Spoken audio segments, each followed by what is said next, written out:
Fue la década del .com, cuando lo grande y obsoleto seguía el paso a lo pequeño e inteligente. Mascotas virtuales que buscaban su alimento. No sabían la energía que había aquí adentro. Un transporte militar invadía los suburbios y George Foreman noqueaba a las grasas. Era feliz. Y un chico llamado Tim tejía una red de información que cambiaría el mundo. A continuación, tecnología de los 90 en Maravillas Modernas.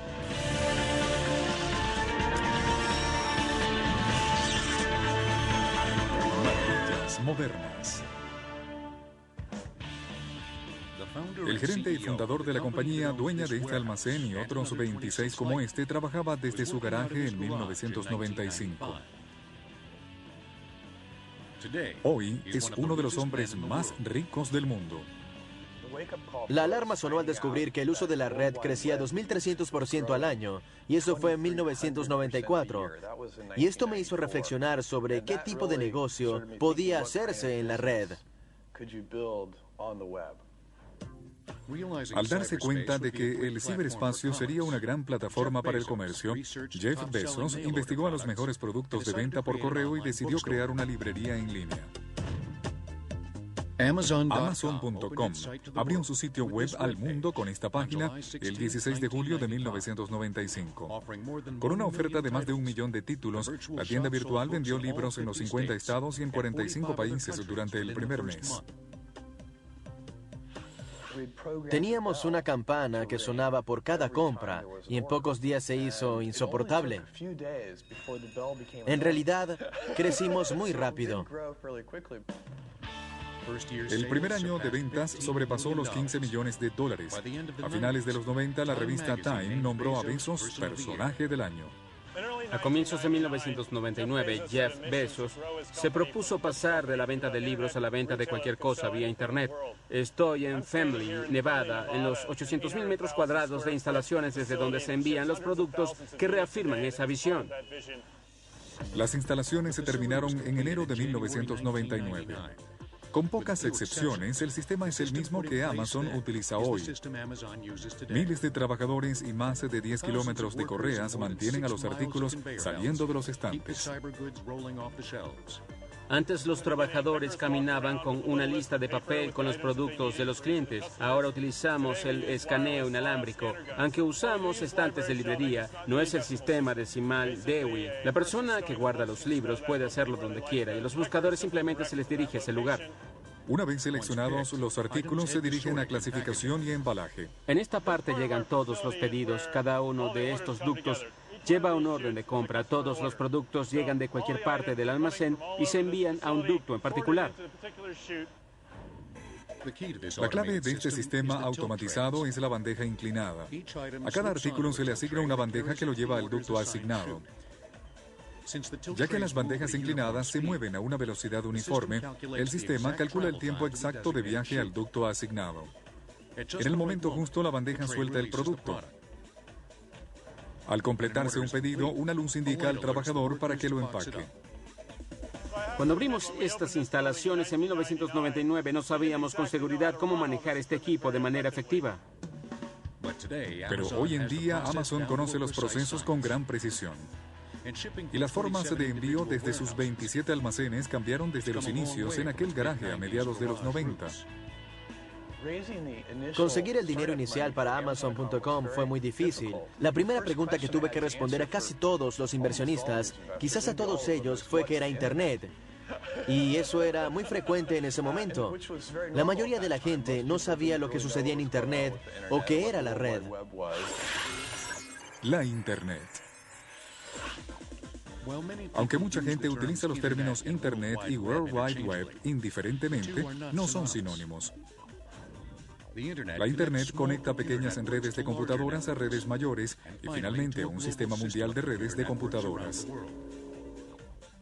La World Wide Web, también llamada la red, es un sistema interconectado de documentos de computadoras que se acceden a través de Internet. Aunque la red es una gran parte de Internet, la Internet también se utiliza para correos, mensajería y transferencia de archivos. El desarrollo de Internet se inició en 1969, cuando la Agencia de Proyectos de Investigación de los Estados Unidos conectó 4 de sus computadores a través de una línea de 56K. 21 años después, en el otoño de 1990, había 313.000 computadores conectados a Internet. Pero el gobierno estadounidense restringió el uso de esta Internet primitiva a investigaciones científicas. A diferencia del ambiente cargado de gráficos que conocemos hoy, la interfaz de la pantalla era una hoja en blanco que requería un conocimiento avanzado de los comandos de texto. La red cambió todo eso. Cuando trabajaba para la Organización Europea para la Investigación Nuclear, o CERN, el científico británico Tim Berners-Lee vislumbró la necesidad de un sistema con un uso más sencillo para compartir información en Internet. Al combinar el hipertexto, documentos de computadora unidos entre sí con la Internet, Berners-Lee creó el protocolo de transferencia de hipertexto, o HTTP, y acuñó el término World Wide Web. Y en el invierno de 1990 creó las 3 herramientas necesarias para que funcionara la red. El primer servidor de la red o computador de Internet, un buscador web o programa para navegar en la red y las páginas web que describían el proyecto. El 6 de agosto de 1991, Berners-Lee decidió dar gratis al público la World Wide Web para que continuara creciendo y revolucionar así la forma como usamos las computadoras y cómo nos comunicamos. Pero ¿cómo es posible entrar a millones de páginas web en línea con solo hacer clic a un mouse? Al colocar una URL o dirección en el navegador web, nos dirigimos a una página web en particular en el servidor. Dispositivos de ruta dirigen esta petición desde su computadora hacia el servidor en la red y luego se envía la información de regreso para desplegar la página web. Actualmente, estos dispositivos de ruta tienen una velocidad de hasta 92 terabits por segundo. Eso es 2 billones de veces más rápido que el original de 56K de 1969. Aunque 7 de cada 10 norteamericanos usan la Internet, Norteamérica está de tercera detrás de Asia y Europa en cuanto a navegación en la red. Para junio de 2007, más de 1 billón de personas, o el 17% de la población mundial, ya usaba la Internet. Imaginen cuando ese número crezca a 50, 80 o 90% de la población mundial, compartiendo sus vidas, experiencias, conocimientos e información. Esto cambia los fundamentos de lo que somos como sociedad. Aunque el navegador web era la puerta a un mundo de información, todavía usted necesitaba la dirección web para acceder a ella. Pero ¿y si no tenía la dirección? Entre a Google. Google es un llamado motor de búsqueda que puede dirigirle a los sitios web navegando a través de las crecientes y enormes cantidades de información. La información en Internet crece a un ritmo tal que en 3 años se prevé que se duplicará cada 11 horas. Entonces, ¿qué sucede cuando utilizamos Google para buscar a la estrella pop de los 90, Britney Spears? Google utiliza dispositivos spiders que trepan por la red y exploran cada sitio web.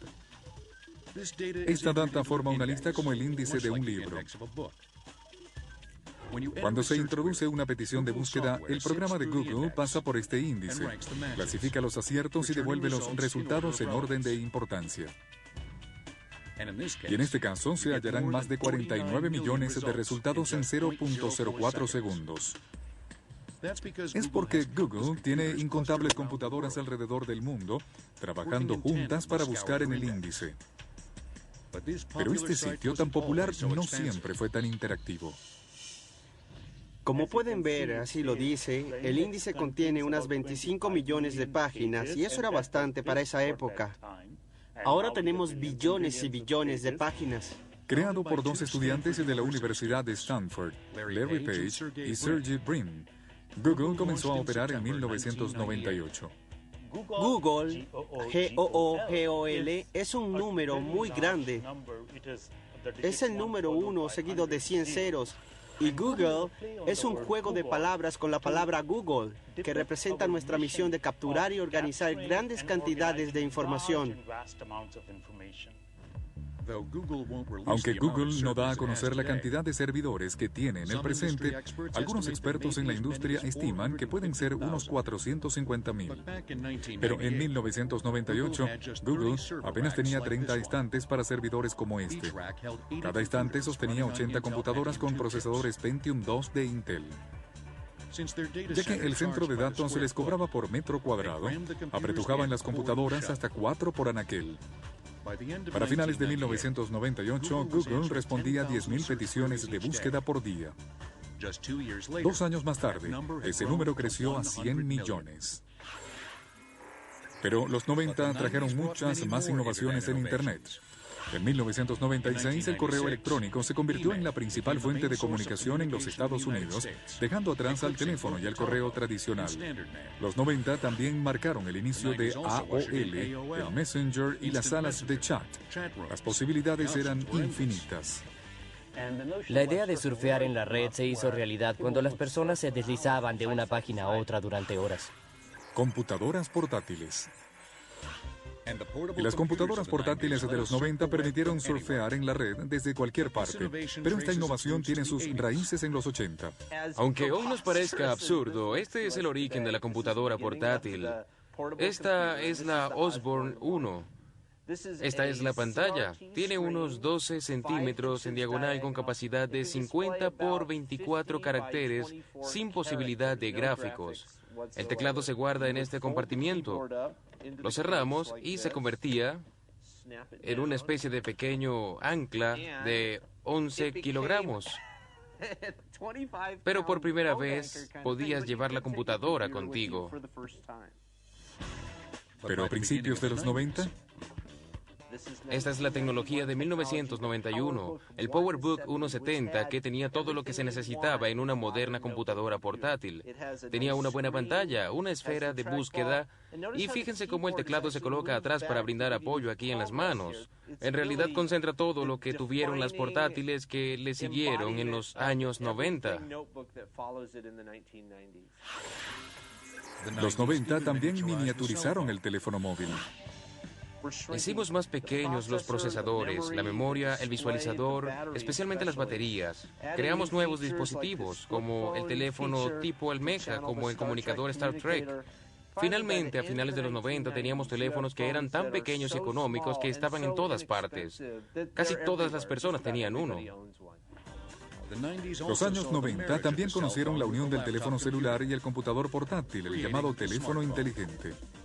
Este es el Simon de la IBM y Bell South. Es el primer teléfono inteligente del mundo. En realidad es el precursor de lo que hoy es el BlackBerry. Tiene un calendario y todas las otras funciones que vemos como estándares. Pero para ese tiempo, la idea de llevar todo ese poder en tus manos era realmente una novedad. Aunque la creación de la red transformó a la computadora de los años 90 en un nuevo medio de entretenimiento e información, el uso de las computadoras en mascotas virtuales provocó una alarma nacional.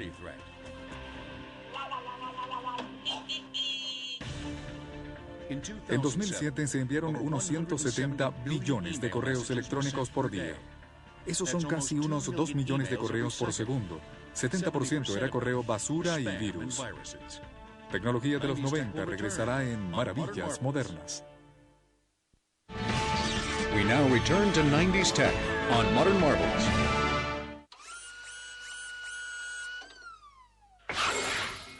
Mascotas virtuales. Robocop 2007. Sin control remoto o intervención humana, 8 perros robots, Aibo, compiten en un partido de fútbol 4 contra 4. Gracias a la tecnología de los 90. Este es el primer Aibo presentado en 1999. Esta es la serie 110 y 111. En realidad, Aibo es el acrónico en inglés de robot de inteligencia artificial, pero Aibo en japonés significa amigo. En 1999, cuando salieron, costaban unos $2,500. En junio de 1999, el primer lote de 3,000 Aibos se vendió en solo 20 minutos. Y para finales de año, Sony produjo y vendió unos 60,000. A los Aibos se les denomina robots autónomos porque son capaces de aprender y madurar de acuerdo a los estímulos externos de sus dueños y del entorno. Así que cuando querías que jugara mucho con la pelota rosada y le decías que era un buen perro, cuando jugaba con la pelota rosada, aprendía que eso era algo bueno. A medida que los Aibo maduraban, guardaban todo en la memoria, al igual que un computador, y toda esa información se almacenaba en su compartimiento. Todos los cerebros de los Aibo son básicamente iguales. Son placas de memoria, como las que tenemos en una cámara digital. De hecho, los primeros Aibo solo tenían hasta 8 megabytes de memoria. Las articulaciones de este perro robot permitían 20 movimientos diferentes. Dentro de la cabeza tenía un sensor que reaccionaba al tacto, un micrófono para escuchar, una cámara de video para la visión y un detector de distancia. El Aibo era la culminación del auge de las mascotas virtuales de los 90. Un auge que empezó con el Tamagotchi.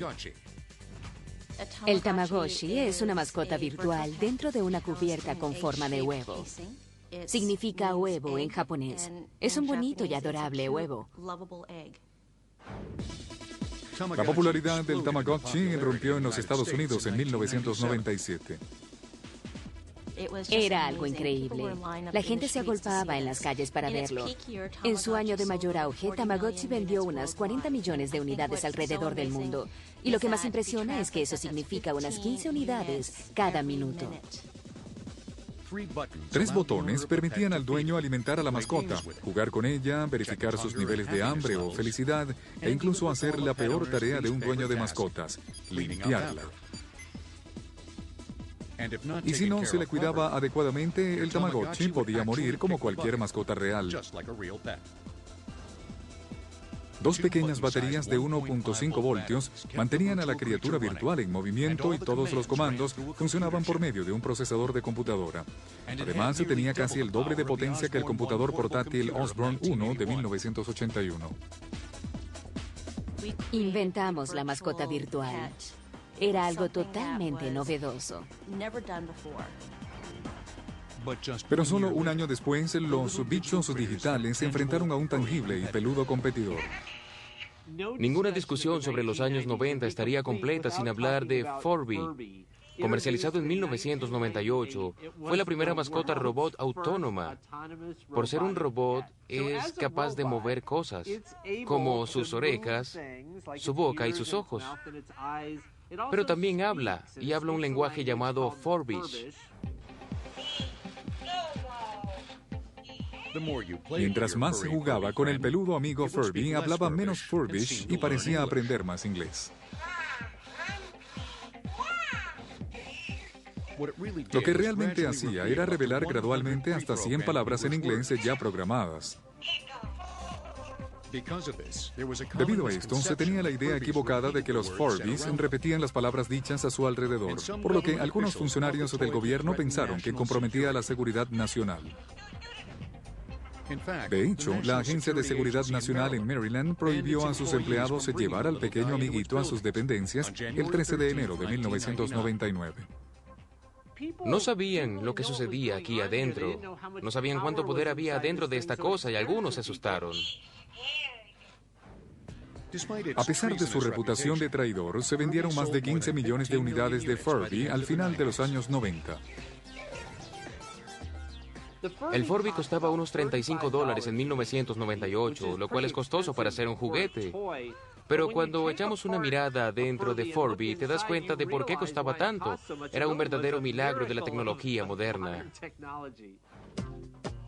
Furby venía bien equipado con sensores de tacto en el frente y por detrás, un micrófono para captar los sonidos, un sensor para detectar la luz, un puerto infrarrojo para comunicarse con otros Furbies y hasta un sensor que detectaba movimientos boca abajo.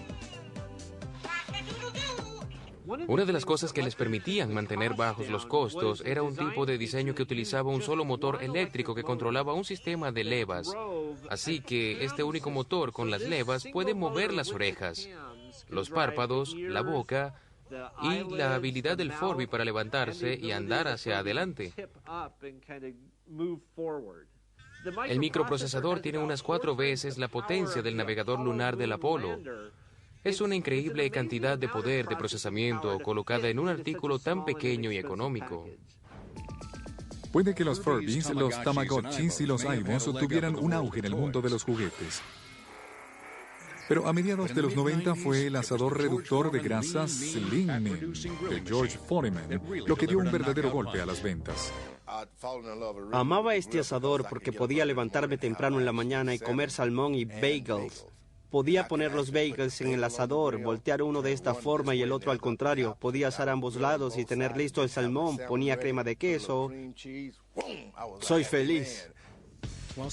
Aunque existían asadores de hamburguesas similares, George Foreman comercializó y patentó un diseño inclinado que permitía que la grasa se escurriera fuera de la carne. Era justo lo que buscaba el 2 veces campeón mundial de boxeo.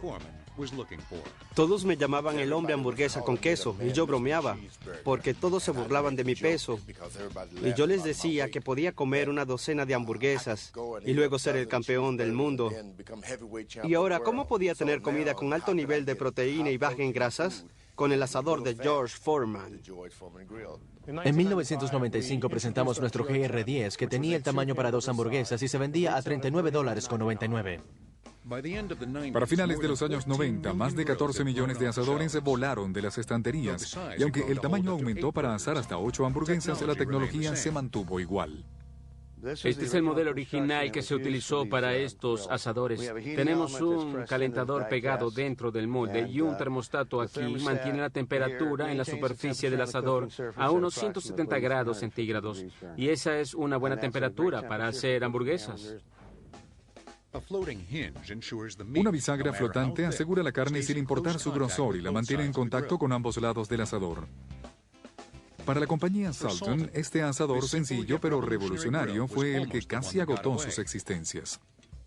A nadie le interesaba este asador, pero un caballero vino a mí y me dijo, creo que tengo un cliente para esto, y yo le dije, yo no puedo venderlo, si lo quieres es tuyo. El comprador en potencia no era otro que George Foreman. Lo estuve observando durante días y meses. Finalmente mi esposa preparó algo con el asador y la grasa se escurría. Me preocupaba que se perdieran los líquidos. No sería una carne jugosa, pero vimos que era genial. Se ve muy bien. George no quería mercadearlo solo. Y resultó que le aconsejaron que Salton sería la mejor compañía para hacerlo. Así que regresó a mí. Y a partir de entonces todo funcionó rápido. Salton vendió más de 90 millones de asadores a George Foreman en solo 12 años, con alrededor de $5.000 millones en ganancias. El asador George Foreman pudo innovar en la industria de los asadores, pero otras sorprendentes tecnologías de los años 90 cambiaron para siempre la forma, cómo y cuándo vemos televisión. No todos los juguetes se tenían que ser robots para ser populares en los 90. En 1993, los bebés Beanie, con tecnología sencilla, vendieron más de 100 millones de unidades en solo 3 años. Tecnología de los 90 regresará en Maravillas Modernas.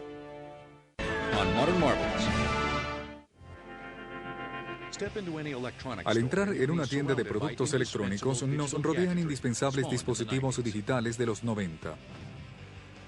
La revolución digital de los 90 no solo nos dio excesiva información, sino que nos ofreció incontables maneras de permanecer en el sofá.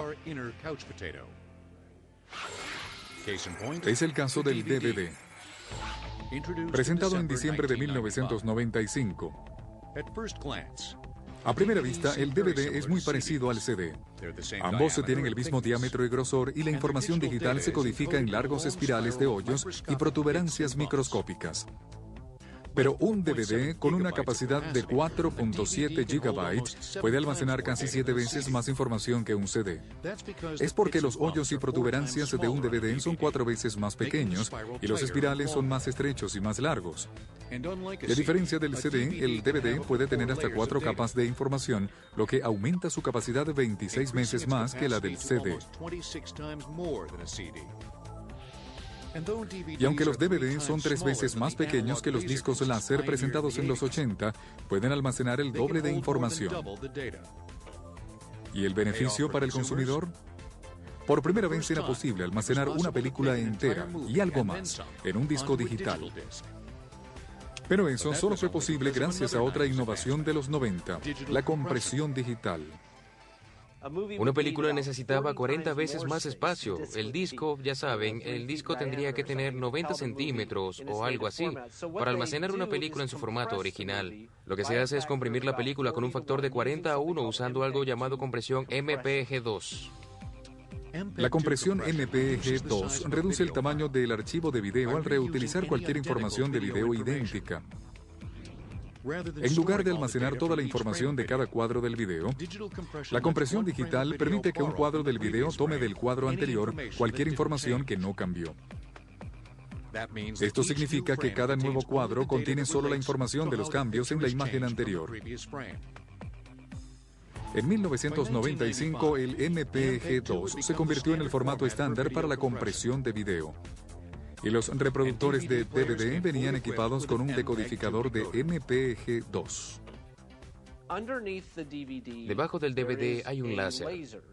Este lee la información que está sobre el DVD llevándola a esta tarjeta que contiene la tecnología electrónica necesaria para descomprimir el flujo de información MPEG-2 y hace posible reproducirla en el televisor.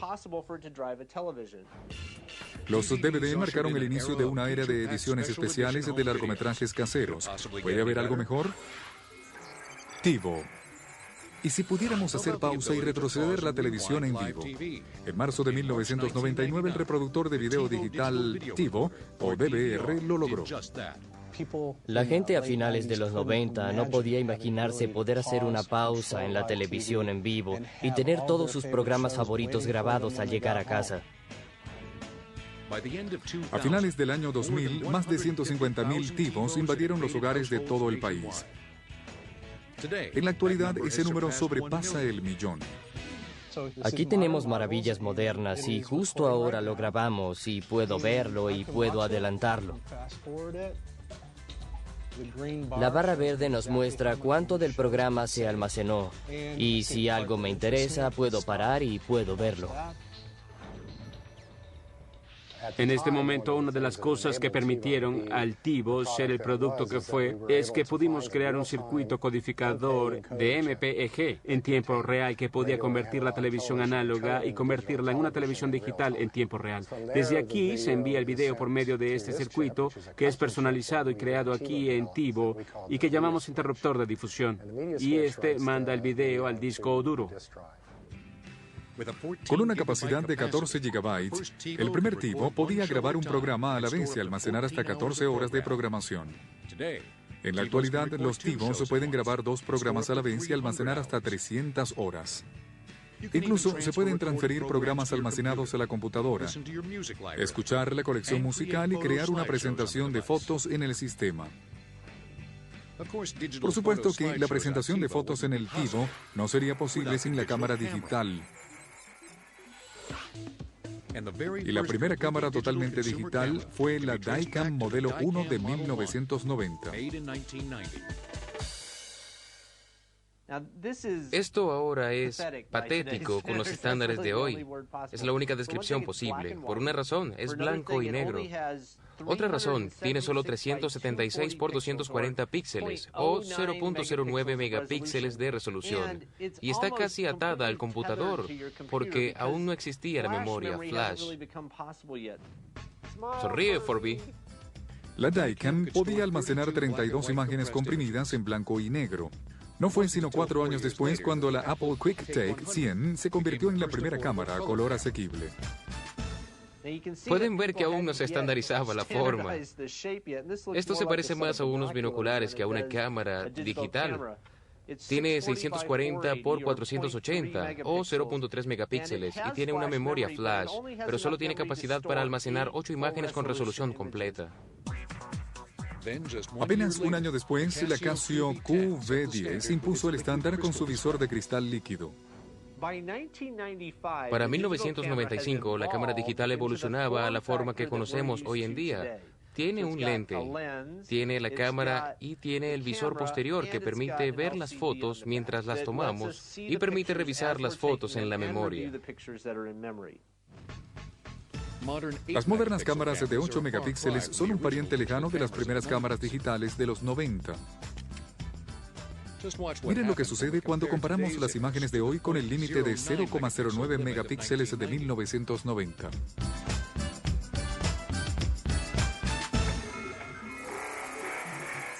Televisión por satélite. En 1994, la televisión por satélite se hizo digital. DirecTV estaba a la vanguardia de la tecnología de transmisión digital por satélite o DBS. Colocamos un satélite de DirecTV. Antes del DBS, las antenas de los abonados eran tan grandes como una bañera y no existía programación. Ahora, los amantes de la televisión tienen antenas del tamaño de una pizza y un paquete personal de programación. Había mucha gente que pensó que esto no funcionaría. De hecho, pensaron que era una trampa para tontos. Pero la parte digital es el elemento clave que nos permite la compresión. Y esto nos permite tener muchos más canales. Empezamos con 70 canales y rápidamente crecimos hasta 200 canales en pocos años. Además de la compresión digital, la llegada de satélites con mayor potencia a principios de los 90 hizo posible antenas más pequeñas. El centro de transmisión de DirecTV en Los Ángeles monitorea hasta 1.600 canales. Nos encontramos ahora en el centro de operaciones de DirecTV en Los Ángeles. Esto es muy parecido a lo que construimos en 1999. La señal que recibimos del exterior se lleva a esta habitación y se muestra en estos monitores que ven detrás de mí. Realmente se veía como un empleo genial. Pero en realidad las personas no ven la televisión, más bien vigilan la televisión para asegurarse de que todo funcione correctamente. Una vez que las señales se comprimen y encriptan, el centro de transmisión las envía a los satélites de DirecTV a 35.000 kilómetros sobre la Tierra. Los satélites recogen la señal con una antena a bordo, la amplifican y usan otra antena para enviarla de regreso a la Tierra, donde la antena del televidente captura la señal. La antena pasa la señal al receptor que la transmite a la televisión. Cuando DirecTV empezó en 1994, algunos amantes de la televisión estaban ansiosos. En el primer año teníamos 1 millón de suscriptores. Para finales de los 90 teníamos 8 millones. En la actualidad tenemos 16 millones. Con el DVD, el DVR y el DBS, seguimos fieles a lo digital. Pero otro dispositivo de los 90 que había que tener nos cautivó por completo. Hoy estaríamos perdidos, literalmente, sin él. Ya que TiVo es un servicio por suscripción, la compañía puede de forma anónima captar los hábitos televisivos de sus usuarios. El momento más rebobinado en la historia del TiVo fue el del vestido defectuoso de Janet Jackson en el Super Bowl del año 2004. Tecnología de los 90 regresará en maravillas modernas. 17 de enero de 1991. Operación Tormenta del Desierto. Algunas de nuestras innovaciones favoritas de los 90 empezaron como proyectos de defensa nacional. Y durante la Guerra del Golfo, las tropas estadounidenses estaban bien equipadas con una herramienta de defensa que les permitía navegar por el vasto e interminable desierto de Irak con precisión y tranquilidad. La tecnología de los 90 que permitió todo esto se llamó Sistema de Posicionamiento Global o GPS. El GPS demostró su utilidad operacional y militar durante la Operación Tormenta del Desierto y permitió a los soldados navegar por primera vez en el desierto. El Departamento de Defensa comenzó a desarrollar el GPS en 1972 con el objeto de localizar a sus unidades militares y lograr precisión en la entrega de armas. Un aumento en el financiamiento permitió agregar a los satélites sensores que podían detectar y localizar el armamento nuclear de gobiernos extranjeros. El 17 de julio de 1995, el sistema de posicionamiento global de $14.000 millones funcionó a su máxima capacidad. Es la más grande constelación de satélites militares en el mundo. En cualquier momento hay al menos 24 satélites operativos en una órbita semi-sincronizada a 20.000 kilómetros sobre la Tierra. Esto significa que cada satélite escudriña la Tierra 2 veces al día. Se distribuyen equitativamente entre 6 planos orbitales, de manera que al menos 6 satélites están en el campo visual desde casi cualquier lugar de la superficie de la Tierra. ¿Qué pueden hacer por usted? Esto es de mediados de los 90. A finales del 96 apareció este receptor, de manera que conoce bien nuestra posición. De hecho, hace un mapa mientras caminamos. Ahora me encuentro en un lugar completamente diferente, y en este punto me encuentro a unos 30 metros del punto inicial. El receptor recibe desde los satélites y recalcula mi posición, pero hizo lo mismo a lo largo de todo el recorrido, así que conoce todos los pasos que di para llegar aquí. ¿Cómo puede el GPS decirnos dónde estamos? Determinando la distancia de al menos 3 satélites, el receptor GPS puede calcular su localización. Se denomina trilateración. Una vez que el GPS calcula su distancia con el satélite, conoce que debe estar en algún lugar en la superficie de una esfera rodeando ese satélite. Si se dibuja una esfera alrededor de un segundo satélite, la superficie de las dos esferas intersecta en un círculo perfecto. La superficie de una esfera alrededor de un tercer satélite intersecta el círculo en 2 puntos. Uno de esos 2 puntos se encuentra en la Tierra. Y voilà, tenemos la localización. Pero durante los años 90, el GPS no fue siempre tan preciso y confiable para los civiles.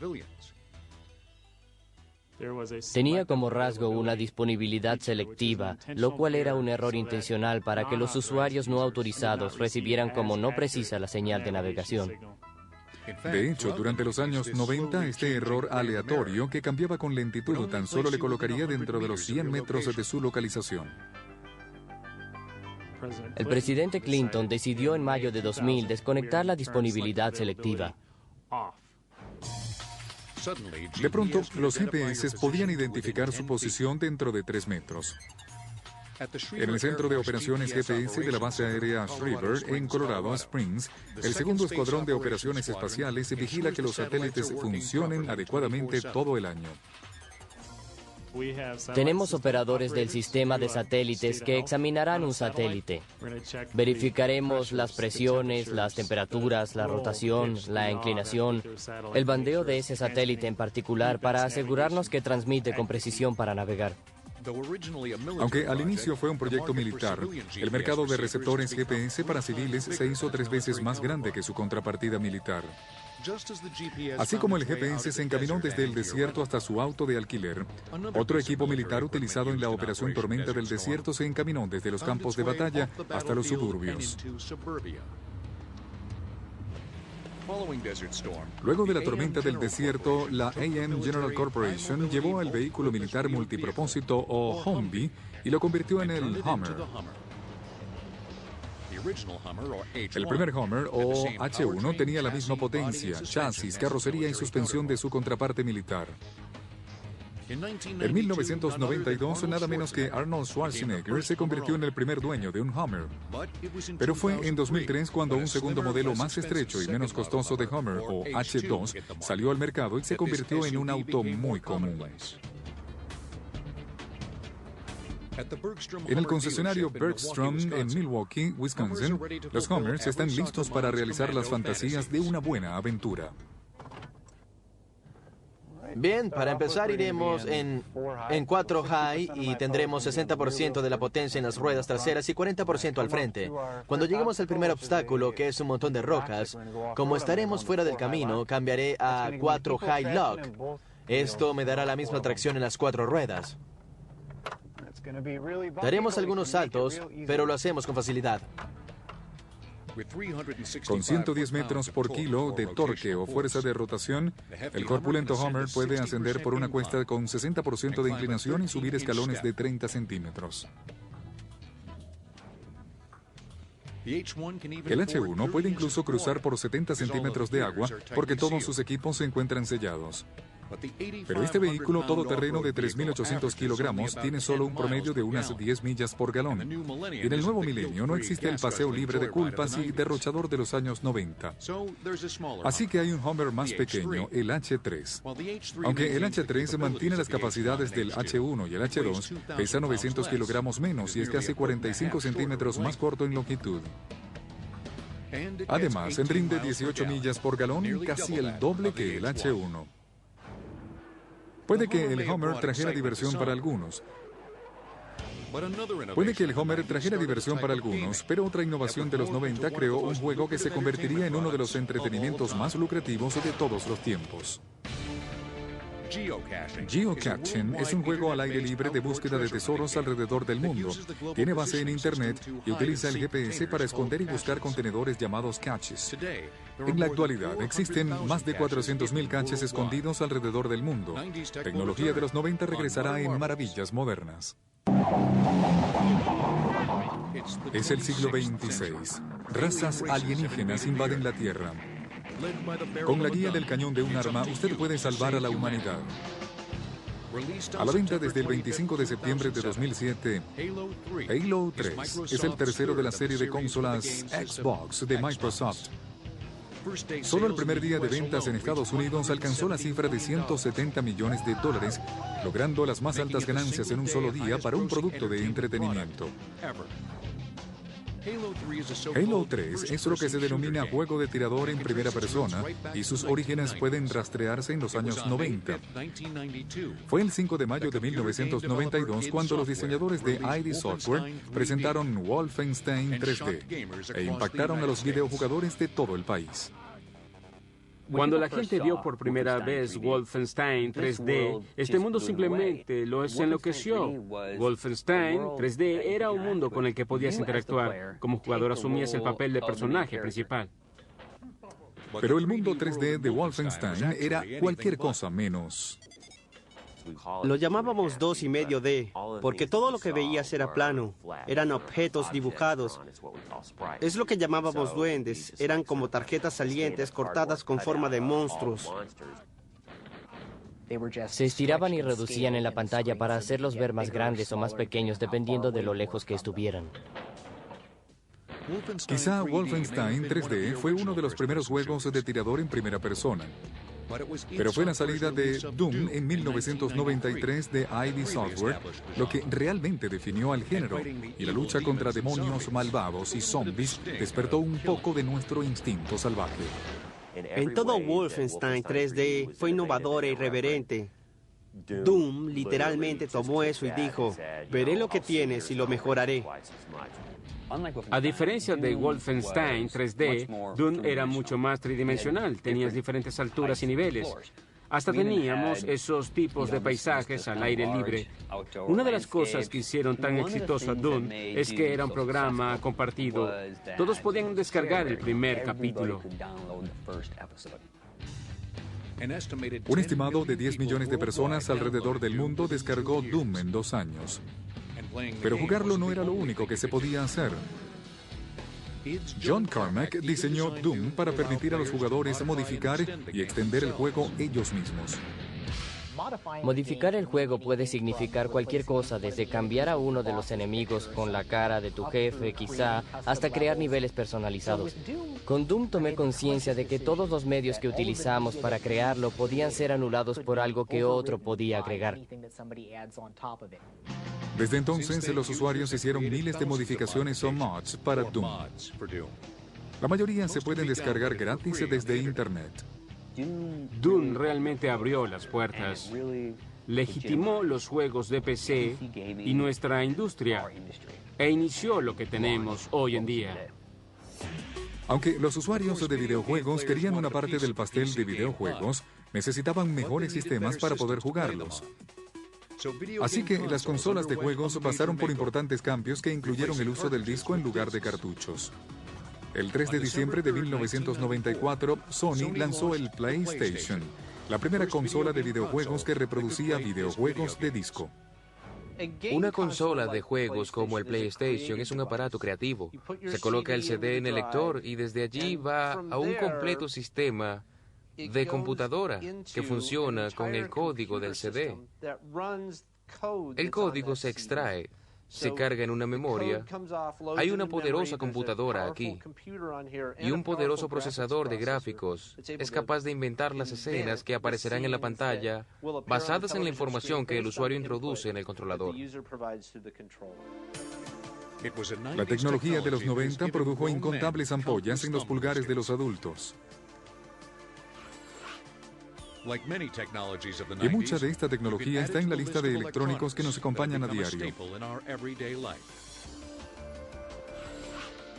A finales de los 90, con la llegada del nuevo milenio, se extendió el pánico por nuestra dependencia de las computadoras. Por supuesto, cuando llegó la hora, nuestro mundo digital siguió girando.